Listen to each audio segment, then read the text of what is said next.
많이들 아마 공부해 보셨겠습니다만 헨리 블랙가비 목사님이 쓰신 그 하나님을 경험하는 삶이라는 성경 공부 교재 있지 않습니까? 저도 그 참 좋아하는데, 다른 무엇보다도 우리 개혁교회 그 정통적인 가르침인 그 신본주의적 신앙을 확고하게 이렇게 가르치고 있다는 점이 너무나 감사하고 또 좋습니다. 그 책에 보면 이제 앞부분쯤에 이런 이야기가 있습니다. 많은 사람들이, 청년들이 특히 내 인생을 향하신 하나님의 비전은 무엇인가? 하나님께서 나의 인생에 어떤 비전을 품고 계시는가? 라는 질문을 던지곤 하는데, 그 질문은 잘못된 것이다. 그러한 질문으로는 올바른 대답을 찾을 수가 없다라고 이렇게 단언하고 있습니다. 내 인생을 향하신 하나님의 비전이라는 것은 없답니다. 대신 우리가 찾아야 할 것은 하나님의 비전입니다. 나의 개인적인 삶과 관계없는, 나의 개인적인 삶과 직접적으로 연관되지 않은 객관적이고 영원하신 그 하나님의 비전, 하나님의 목적, 하나님의 계획, 하나님의 그 뜻이 무엇인지를 물어야 하고, 또 그것을 알아야 한다는 것입니다. 하나님의 나라를, 그 의를 먼저 구해야 합니다. 그러다 보면 자연스럽게 나의 인생의 목적이 무엇인지, 내 인생의 의미가 무엇인지, 내 인생이 어디로 나아가야 하는지 그것을 알 수 있다는 것입니다. 그래서 지금까지 내 인생에 초점을 맞춰서 내 인생의 의미를 묻다가 이제는 하나님께 초점을 맞춰서 하나님 중심적으로 생각하는 그것을 어떤 이들은 가리켜서 코페르니쿠스적 관점의 변화라고까지 이야기를 했습니다. 그 전까지의 미성숙할 때 우리는 내가 주인공입니다. 내가 중심입니다. 마치 어린아이들과 같이, 유아들 같이 내가 이 세상의 중심 같고 다른 사람들은 다 나를 위한 들러리 같습니다. 내 인생의 가장 중요한 것은 나의 행복이고 내가 성공적으로 잘 사는 것이 이 세상의 인생의 가장 중요한 가치처럼 여겨집니다. 하지만 그러다가 신앙적으로 또 영적으로 또 인격적으로 성숙해지다 보면은 이 세상의 주인공이 내가 아닌 것을 깨닫게 됩니다. 나는 오히려 들러리이고 이 세상의 주인공은 하나님이십니다. 온 인류 역사의 주인공은 내가 아닌 예수 그리스도이십니다. 하나님께서는 그 분명하신 목적과 뜻과 계획을 가지시고 이 온 인류 역사를 이끌어 나가고 계시고, 나 또한 한 사람의 성도로서, 하나님 나라 백성의 한 사람으로서 하나님께서 이끌어 나가시는 그 구속사의 거대한 물줄기 가운데 참여되고 있는 것입니다. 그것이 나 중심적인 세계관, 나 중심적인 가치관에서 하나님 중심적인 신본주의적인 관점과 세계관으로 옮아가는 것입니다. 오늘 본문도 그러한 관점에서, 하나님 중심적인 관점에서, 신본주의적인 관점에서, 하나님의 시선에서 읽어야 오해가 없을 줄로 압니다. 오늘 본문을 그렇게 개인적인 관점에서만 읽고 해석하고 적용하자면 아마도 많은 오해가 뒤따를 것입니다. 특히 본문의 2절 말씀 같은 경우는 그렇습니다. 내 장막터를 넓히며 내 처소의 휘장을 아끼지 말고 널리 펴되 너의 줄을 길게 하며 너의 말뚝을 견고히 할지어다. 많이 알려진 말씀 같은데, 저는 이 말씀을 제일 처음 본 게 기억이 난 게, 아무것도 모르고 교회 다니던 고등학교 시절에 교회 근처에 아마도 어떤 성도분이 운영하시는 떡볶이집에서 본 것 같습니다. 떡볶이집에 그 벽에다가 그 이렇게 나무 조각이 예쁘게 파가지고 성구 걸어놓은 거 있지 않습니까? 거기서 처음 이 말씀 본 것 같습니다. 내 장막터를 넓히며 내 처소의 휘장을 아끼지 말고 널리 펴라. 아마도 그 성도분께서는 이제 떡볶이집 가게 오픈하실 때 이 말씀을 벽에다 예쁘게 걸어놓으시면서 아멘, 이제 곧 우리 가게 장막터 넓게 펴자고 확장 이전 공사하게 될 줄을 믿습니다. 그런 마음으로 기쁘게 받아들이셨는지 모르겠습니다. 한국에서 제가 다니던 어떤 교회에서도 신년 초에 그 교회 표로 이 말씀 배너로 이렇게 만들어서 길게 이렇게 본당 벽에 걸어놓았던 것을 기억합니다. 그때 담임 목사님께서 어떤 마음으로 하나님 말씀 받으셨는지 제가 다 알 수는 없지만, 저는 그 말씀 바라보면서 이렇게 생각하기를, 정말 저 말씀처럼 올해 우리 교회 성도들 많이 오면 좋겠다. 교회에 정말 부흥이 일어나면 좋겠다. 교회가 정말 확장 공사를 해야 될 정도로 그렇게 되면 참 좋겠다, 그런 이제 소박한 소망을 품고 함께 기도했던 것을 기억합니다. 그런데 지금 와서 이렇게 생각해보고 돌이켜보니까 그렇게 그 해의 신년표로 이 멋진 말씀 걸어놓고 함께 기도하기는 했지만 그 해에 정말로 교회가 막 성도들이 막 몰려와서 신축 확장 공사 하거나 그러지는 않았습니다. 그리고 제 기억에는 그 고등학교 때 교회 앞에 있었던 떡볶이집도 그렇게 뭐 대박 쳐가지고 뭐 이렇게 확장하거나 그러지는 않았던 것 같습니다. 그래서 궁금한 게 그 떡볶이집 성도분이나 교회가 하나님의 말씀을 그럼 잘못 받아들인 것인가? 약속 안 하셨는데 그냥 믿습니다 그러고 취한 것인가? 아니면 하나님께서 이 약속을 어떨 땐 지키시고 어떨 땐 안 지키시는 것인가? 그때 그분들에게는 안 지키신 것인가? 물론 결국 그렇지 않습니다. 오히려 우리들은 하나님의 이 약속의 말씀을, 이 신실하신 약속의 말씀을 너무나 작게 받아들인 것 뿐입니다.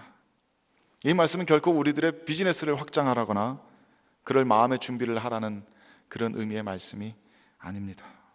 어떤 한 지역교회의 부흥을 위해서 그것을 예비해서 건축 헌금을 모아두고 더 넓힐 준비를 하라는 그런 말씀이 아닙니다. 하나님께서는 훨씬 더 커다란 것을 말씀하고 계십니다. 이 말씀을 처음 들었을 저 고대의 유대인들도 어떻게 이 말씀을 이해했는지 궁금합니다. 우리들과 크게 다르지 않았겠죠. 어떤 이들에게는 이 약속의 말씀이 굉장히 큰 소망의 말씀이 되었을 것입니다. 굉장히 힘을 주는 말씀도 되었을 것입니다. 그리고 어떤 이들에게는 너무 허황되거나 너무 이상주의적인 그런 말씀으로 들렸을지도 모르겠습니다. 왜 그게 허황되고 이상주의적인 말씀이냐면, 오늘 본문 보면은 하나님께서 이스라엘을 가리켜서 지칭하시기를 잉태하지 못하며 출산하지 못한 여인으로 묘사하고 계십니다. 애를 못 낳아서 홀로 된 여인, 애를 못 낳아서 남편에게 버림받은 여인, 그렇게 이스라엘을 부르고 계시는 것입니다. 옛날 조선시대 우리나라도 그랬지만은 고대 사람들은 뭐 생각했던 것이 다 비슷했던 모양입니다. 조선시대나 뭐 중국 유교 문화권에서는 칠거지약이라 그래서 여자를 이렇게 버릴 수 있는 이혼 사유 7가지를 이렇게 들어놓고 있었습니다. 말씀 준비하다가 생각나 찾아보니까 첫 번째가 시부모에게 순종하지 않는 것, 그 다음에 음탕한 것, 그 다음에 질투하는 것, 나쁜 병이 있는 것, 도둑질하는 것. 이 정도는 그렇다고 쳐도 말이 많은 것, 말 많으면은, 그 다음에 이제 아들 낳지 못하는 것, 그렇게 7가지가 있습니다. 이런 것들이 다 이혼 사유가 된답니다. 물론 현대에서는 좀 말도 안 되는 이야기죠. 현대에서는 제가 인터넷 찾아봤습니다. 출산 불능이 이혼 사유가 되지 못한다고 합니다. 고대 시대 때는 그랬습니다. 지금 본문에서는 하나님을 남편으로 받아들인 이스라엘이 애를 낳지 못했기 때문에 남편에게 버림받은 여인의 그런 형편이라는 것입니다. 왜냐하면 하나님께서 처음에 이스라엘을 신부로 맞아들이실 때에는 이 거룩한 언약의 관계, 이 혼인이란 언약의 관계 아닙니까? 언약의 관계로 이스라엘을 하나님의 신부로 맞아들이셨을 때는 분명하신 하나님의 계획과 뜻이 있으셨는데, 이 아내가 남편의 말에 순종하지 않고 남편의 뜻을 따르지 않고 바람이 났기 때문입니다. 이방신들에게 마음을 빼앗기고 이방신들을 따라가며 우상 숭배하였습니다. 하나님께서는 이 이스라엘 백성들을 택하셔서 이스라엘 백성들을 구원하면 물론이요, 이스라엘을 통해서 온 세계 열방의 모든 사람들을 구원하고자 하시는 커다란 계획과 뜻이 있으셨는데, 이스라엘은 자신의 본분을 다하지 못했습니다. 남편을 따르지 못했고 순종하지 못했고 이해하지 못했고 음행하였습니다. 바람이 났습니다. 그래서 이스라엘은 버림받은 여인이 되었고, 남편으로부터 버림받으니까 당연히 더더욱 자녀를 생산하지 못하는 겁니다. 과부 신세입니다. 어디에도 기댈 곳이 없고 보호받을 곳이 없습니다. 그래서 황폐해졌습니다. 성경에는 애 낳지 못하는 여인의 이야기가 심심찮게 등장하는데, 그 중에 하나가 오늘 본문 보면서 떠오르는 인물이 사울 왕의 딸 미갈입니다. 사실 미갈이라는 여인의 일생을 이렇게 잘 따라가면서 이렇게 읽다 보면은 꼭 아침 막장 드라마처럼 굉장히 기구한 인생을 이 미갈이라는 여인이 살고 있는 것을 볼 수 있습니다. 간략하게 한번 이렇게 추려보자면, 이 여인은 사울 왕의 둘째 딸이었는데 다윗과 연애를 하죠. 제가 분명하게는 확신하지 못하겠습니다. 아마 다윗 왕의 첫사랑쯤이 아닐까 싶습니다. 그러니까 다윗이 큰 젊었을 때 큰 공을 세워가지고 이 미갈을 아내로 마치 상처럼 사울 왕으로부터 받게 됩니다. 사울 왕이 큰 공을 세운 다윗 왕에게 자기 둘째 딸을 이렇게 준 것입니다. 그런데 그 이후에 사울 왕과 다윗이 장인과 사위가 원수 사이가 되면서 둘은 비극적으로 헤어지게 됩니다. 그래서 이 미갈은 아버지에게 남아 있었는데, 이 미갈이 나중엔 발디엘이라는 장군에게 다시 시집을 갑니다. 그렇게 살고 있었는데 나중에 다윗이 잘 됐잖아요. 다윗이 왕이 됐습니다. 그러고서 다윗이 다시 왕으로서 자신의 아내, 첫 번째 아내 미갈을 찾으러 옵니다. 이미 발디엘 장군하고 행복하게 잘 살고 있는데 무력으로 이렇게 찾아옵니다. 그때 발디엘이라는 장군이 울면서 미갈을 따라왔다가 이제 그만 가라 그래가지고 억지로 돌아갔다는 그런 이야기가 있습니다. 아마도 같이 살면서 굉장히 정이 많이 들었던 모양이죠. 미갈도 내 첫 남편은 다윗이지만 발디엘과 이렇게 살면서 많은 정이 들었을 것입니다. 그러고 다윗 왕에 가서 사는데 뭐 그렇게 행복하겠습니까? 마음이 좀 복잡했겠죠. 그리고 나중에 잘 아시는 바와 같이 예루살렘 성에 하나님의 언약궤가 들어오는데 다윗 왕이 그것을 보고서 막 옷이 벗겨질 정도로, 하체가 드러날 정도로 신나게 춤을 추니까 그것을 보고서 미갈이 이렇게 위에서 내려다보면서 다윗을 업신여겼다라고 그랬습니다. 그랬는데 그 결과가 미갈이 죽는 날까지 자식이 없더라라고 성경은 기록하고 있습니다. 제 예상엔 아마 뭐 정상적으로 부부관계가 있었는데 애가 안 생겼다라기보다 다윗이 한 번도 그 뒤로 미갈을 찾아가지 않았겠죠. 남편에게 버림받은 신세가 되는 것입니다. 몸은 궁전 한 귀퉁이에 이렇게 살고 있지만 남편에게 버림받아서 일평생 독수공방, 외로운 생과부 신세가 된 것입니다. 그리고 남편에게 버림받으니까 당연히 일생 동안 자녀가 없겠죠. 아들이 없을 겁니다. 어디 기댈 것도 없고 늙음하게 의지할 것도 없는 가여운 신세가 된 것입니다. 하나님께서 오늘 본문 말씀 통해서 이스라엘이 당시 예루살렘의 시온성이 그러한 신세라고 이렇게 말씀하고 계십니다. 하나님께 버림받았습니다. 이혼당했습니다. 아무도 자기를 지켜주지 않습니다. 아무도 나의 하나님이 되어주지 않습니다. 그러니까 먼 타국에 팔려와서 유배 생활을 그토록 하고 있음에도 어디에다가 매달려 하소연할 것도 의지할 것도 없는 신세가 되는 것입니다. 그 당시 유대인들 중 많은 사람들은 아직 이미 바벨론에 남아있는 그런 상태였을 것입니다.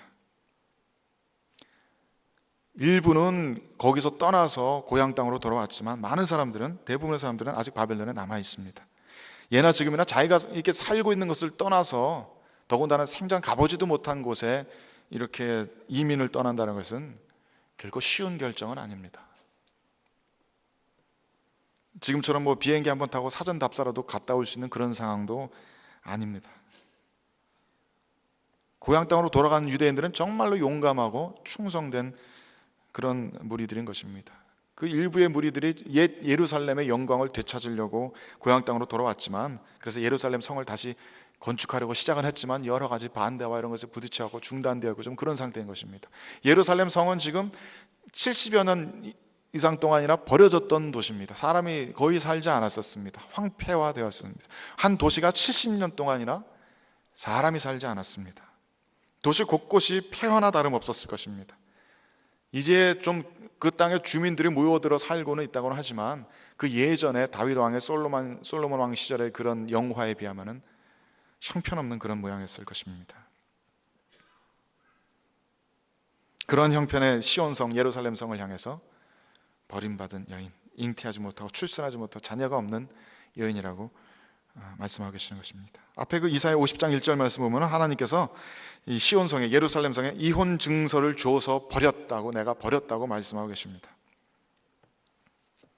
그런데 그런 버림받은 황폐한 황무지 같은 도시를 향해서 하나님께서는 오늘 본 말씀을 통해서 오히려 너의 장막터를 넓혀라, 휘장을 널리 펴고 말뚝을 견고하게 박으라 하라고 명령하시는 것입니다. 네가 남편 없는 과부의 신세였지만, 그래서 네가 직접 출산하지 못하는 상태이지만 이제 곧 너의 자녀가 이전보다도 더 많아질 테니까 그것을 준비하여라. 지금은 황폐화된 도시지만 그 백성들이 이전보다도 더 많아질 테니까 준비하여라. 황당한 말씀 아닙니까? 믿기 쉬운 말씀은 아닐 것입니다. 아마도 성도가 막 줄어들고 있는, 거의 망해가고 있는 한 지역교회를 향해서 이제 성도들이 몰려올 테니까 본당을 새로 지어라 하는 그런 말씀보다도 더 황당하고 실천에 옮기기 쉽지 않은 그런 말씀이었을 것입니다. 이 말씀을 듣고 믿어서 자신이 살고 있던 바벨론을 버리고 이스라엘 땅으로 돌아가는 사람들은 정말로 용감하고 믿음이 대단한 사람들일 것입니다. 그리고 지금 이렇게 역사적으로 되돌아봐도 이 약속의 말씀이 그렇게 분명히 이루어진 것 같지는 않습니다. 바벨론에서 이 이스라엘이 다 돌아와서 나라가 어느 정도 회복되고 난 후에도 이스라엘은 계속해서 로마 제국과 주변 강대국들의 이런 지배를 받았습니다. 결국 성전은 완전히 다시 무너졌고 유대인들은 온 사방으로 흩어졌다가 20세기에 들어와서야 1948년에서야 독립해서 나라를 다시 이루었습니다. 지금 이스라엘의 영토는 옛날 다윗 왕, 솔로몬 왕 시절의 영토에 비하면 형편없이 작을 뿐입니다. 그렇다면 이 약속의 말씀은 무엇입니까? 하나님께서 이 말씀의 언약을 지키지 않으셨는가? 그렇지 않습니다. 하나님께서는 이 언약의 말씀을 지금도 이루어가고 계시고 이미 성취가 시작되었습니다. 이 언약의 성취는 진행 중이며 이제 최종적인 완성을 향해서 나아가고 있는 줄을 믿습니다.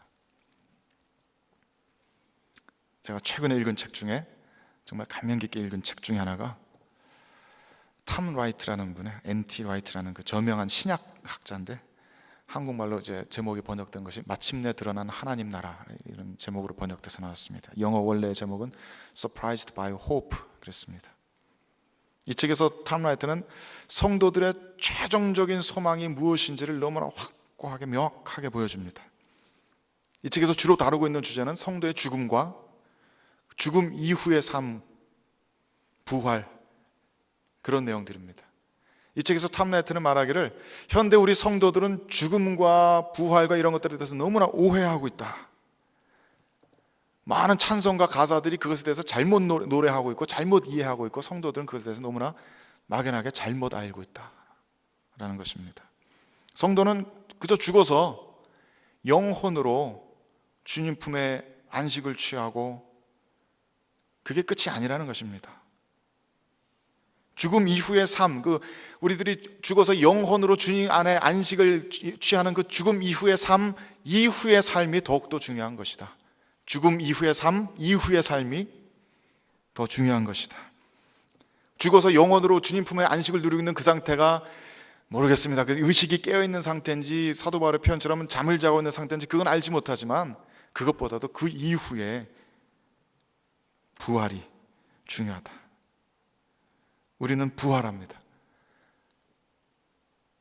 그리고 그 부활은 육신의 부활입니다. 우리는 결코 구름 위에 둥실둥실 떠있는 그런 영혼의 상태로 마치 천사와 같이 영원히 하나님과 살아가지 않습니다. 그 이후에 육신의 부활이 있습니다. 주님의 재림의 때가 오면 모든 살았던 사람들, 모든 죽은 사람들, 그때까지 살고 있는 모든 이들은 새로운 육신으로 부활하게 됩니다. 육신의 부활입니다. 예수님의 부활 사건이 제자들에게 그토록 충격적이었던 것은 바로 그 때문입니다. 육신의 부활.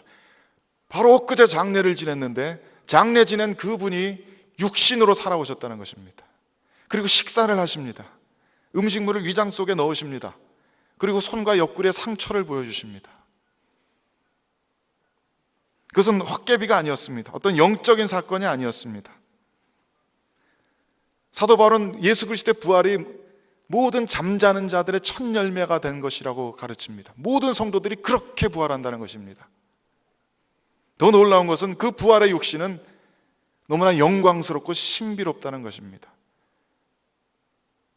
주님께서는 닫힌 문을 통과하셔서 그 부활의 육신을 입고 나타나셨습니다. 그 부활의 육신은 지금 우리들의 육신처럼 연약하지도 않고 죄성에 물들지도 않는 그런 육신입니다. 사도 바울이 가르치는 바에 의하면 그 부활의 육신은 썩지 않을 몸이라고 하였습니다. 영광스러운 몸이라고 하였고 하늘에 속한 형체라고 하였습니다. 그 몸은 결코 썩지 않습니다. 과학하시는 분들 이건 너무나 놀랍지 않습니까? 세포 분열을 일으키지 않습니다. 세포가 노화되지 않습니다. 늙지 않습니다. 병들지 않습니다. 더 놀라운 것은 우리들의 몸만이 아닙니다. 로마서 8장 21절 말씀처럼 모든 피조물들이 썩어짐의 종로를 타는 데서 해방된다고 했습니다. 모든 피조물들이 그러한 물질, 그러한 육신으로 새로워질 것이다. 아무것도 썩지 않는다. 아무것도 부패하지 않고 아무것도 노화되지 않는다. 뉴턴의 물리 법칙이 더 이상 들어맞지 않는 그러한 물질 세계인 것입니다. 분명 물질은 물질이고 육신은 육신인데 더 이상 엔트로피의 법칙이 들어맞지는 않습니다. 더 이상 아무것도 쇠락하지 않습니다. 늘 새롭고 늘 강건하며 늘 한결같고 늘 아름답고 영화로운 그 상태 그대로입니다. 그 육신에서는 아무런 죄된 욕구가 솟아나오질 않습니다. 그러니까 하나님의 완성된 천국에는 죄가 없고 그러니까 사망이 없습니다. 요즘 레위기 함께 묵상하고 있습니다만 그 레위기 율법이 보여주는 하나님의 완전한 나라가 얼마나 아름답고 영화롭습니까? 그 나라에서는 죄악을 찾아볼 수가 없습니다. 아무도 거짓말하지 않습니다. 아무도 탐욕을 부리지 않습니다. 아무도 우상 숭배하지 않고 아무도 교만한 사람이 없습니다. 아무도 다른 사람을 미워하거나 폭력을 행사하거나 아무도 상대방에게 음심을 품지 않습니다. 그 나라에서는 모든 사람들이 서로를 완전한 사랑으로 사랑합니다.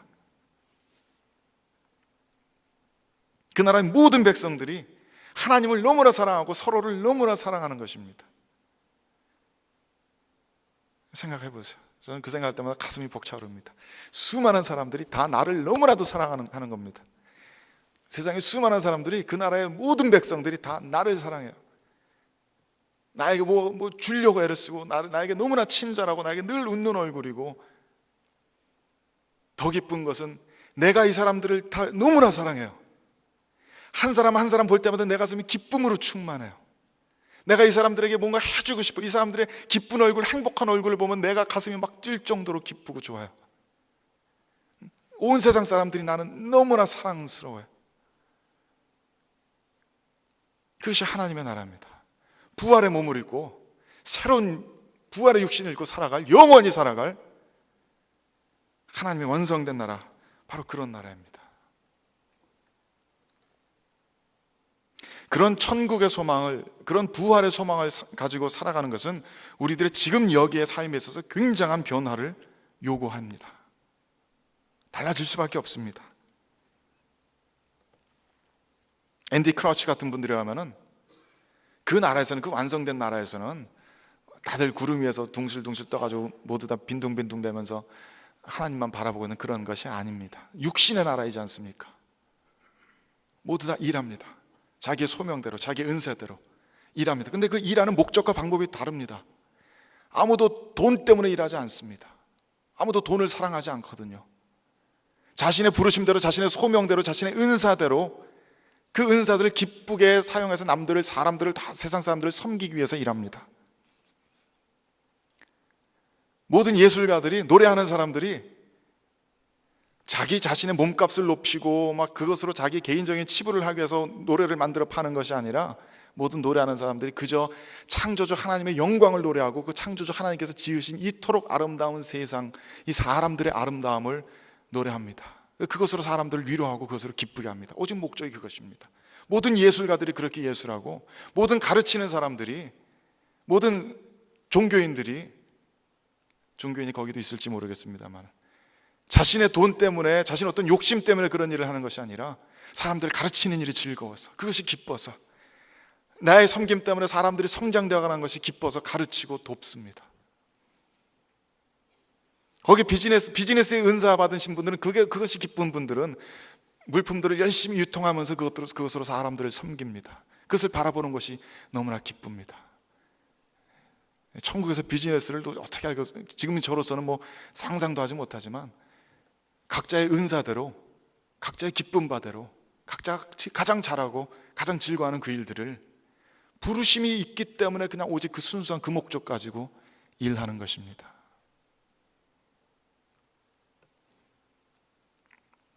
요한계시록 보면은 사람들이 만국의 영광과 존귀를 가지고 그리로 들어갈 것이라고 했습니다. 우리가 지금 이 땅에서 일구어 놓고 있는 것들, 우리가 지금 이 땅에서 이루어 놓고 있는 것들이 다 나중에 다 무너지고 그냥 새하늘과 새 땅이 처음부터 시작하는 것이 아니라 만국의 영광스러운 것, 존귀한 것들, 우리가 지금 이루어내고 있는 모든 것들을 다 주님께서 천국으로 받아주신다는 것입니다. 우리의 지금 이 땅에서 노력은 결코 헛된 것이 되지 않습니다. 그것은 천국에 받아들여집니다. 사람이 구속받는 것이, 사람들의 문화도 구속받습니다.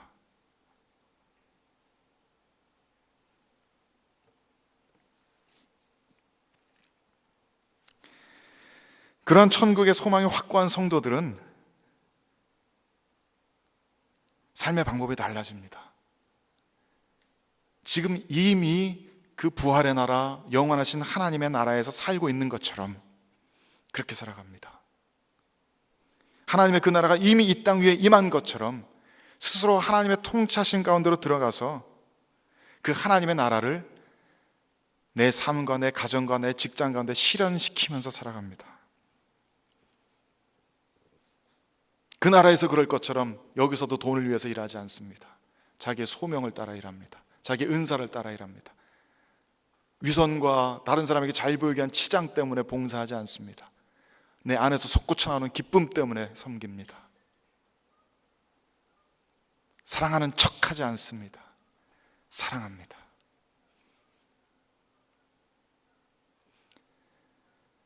그렇게 살아가려면 우리는 분명히 우리의 장막터를 훨씬 더 넓혀야 될 것입니다. 지금까지는 나의 개인적인 삶을 붙들고 살아왔습니다. 나의 가정, 내 처자식 조금 넓어봤자 우리들의 지역교회, 우리 본교회를 위해서 살아왔고 섬길지 모르지만은 그보다 우리의 장막터는 훨씬 더 넓어져야 합니다. 그 부활의 소망은 우리로 하여금 하나님의 나라 전체를 마음에 품게 합니다. 세계 열방과 민족을 마음에 품게 합니다. 모든 피조물들을 마음에 품게 합니다. 우리의 장막터는 지금보다 훨씬 더 넓어져야 합니다.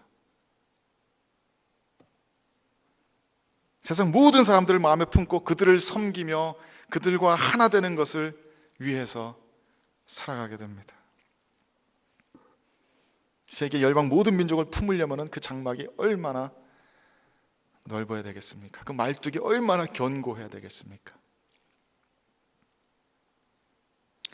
오늘 본 말씀은 그런 의미에서 말씀하고 있는 것입니다. 그때가 되면 우리는 우리의 지난 연약했던 것들, 지나간 부끄러운 일들, 젊었을 때의 수치를 다시 돌아볼 일이 없을 것입니다.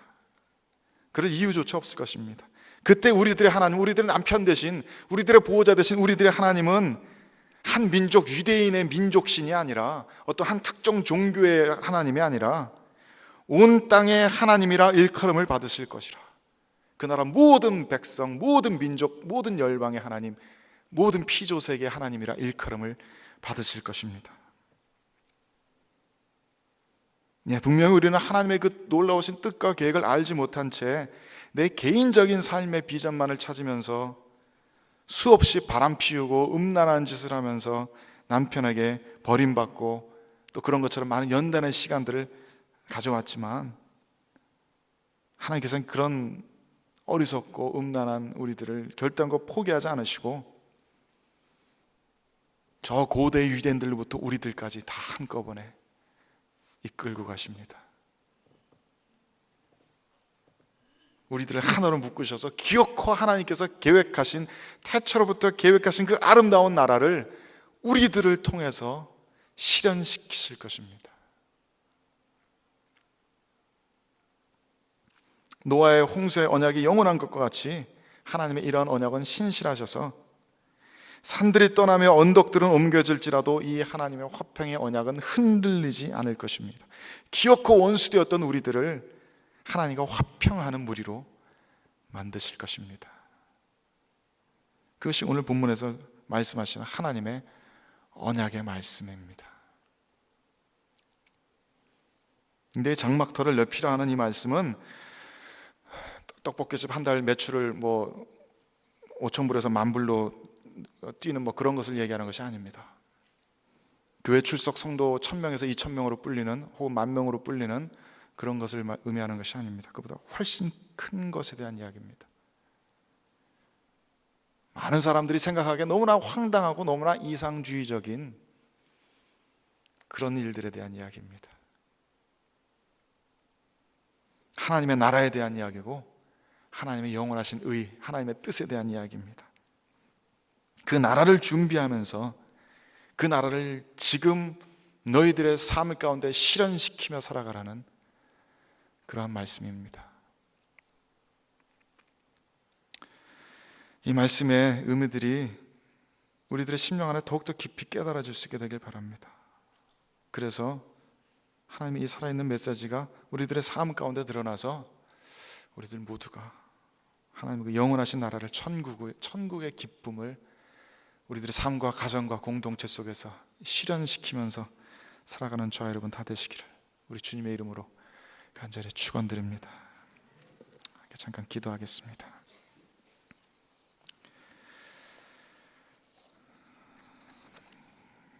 지극히 높으신 아버지 하나님, 주님의 말씀 그대로 우리들의 삶 가운데 이루어지게 되기를 간절히 소망합니다. 주님께서 우리들을 향해서 품고 계시는 그 모든 계획과 뜻과 아름다운 것들이 다 이루어지게 되길 원합니다. 주님의 나라가 그토록 완전하고 아름답고 영화로운 모습으로 완성되어지기를 간절히 바라고 소망합니다. 주님께서 이 세상을 바라보시는 그 시선을, 그 눈을, 그 마음을 저희들도 가지게 되길 원합니다. 주님께서 온 세계 열방, 민족, 모든 인류 역사를 마음에 품으시는 것처럼 저희들도 그렇게 온 세계 열방, 민족을 마음에 품으며 하나님의 나라를 소망하며 하나님의 나라, 하나님의 그 의를 무엇보다도 가장 중요한 가치로 여기며 살 수 있게 되기를 원합니다. 우리의 하나님이 되어주셔서 감사합니다. 우리의 하나님이 되어주셨사오니 이제 그 하나님의 존귀하신 이름이 우리를 통해서 영화롭게 되어지기를 간절히 원합니다. 그저 우리 적은 무리의 하나님 아니라 온 땅의 하나님으로 높임을 받으소서. 그리고 우리가 모두가 그러한 소망을 가지고 하나님의 나라를 우리들의 삶 가운데 이루어갈 수 있도록 우리를 도와주소서. 우리를 진리의 반석에 굳건하게 세우시고 우리들의 말뚝을, 우리들의 영혼의 닻을 견고하게 세워서 우리가 흔들리지 않게 하시고 우리가 이 세상의 헛된 것들, 지나갈 것들, 썩어질 것들에 유혹받지 않게 하시고 하나님이 원하시는 일들을 하나님의 방법대로 일어나갈 수 있도록 우리들을 사용하여 주시옵소서. 주님의 이 몸된 교회 연약해지고 마치 하나님께 버림받은 더 이상 출산하지 못하는 여인같이 연약해진 교회를 다시 한번 붙들어 주시고 모든 성도들, 주님의 몸된 성도들을 깨우시고 회복시키셔서 주님의 그 아름답고 영화로운 나라가 견고하게 서나갈 수 있게 하옵소서. 우리 주 예수 그리스도의 이름으로 간절히 기도 올려드립니다. 아멘.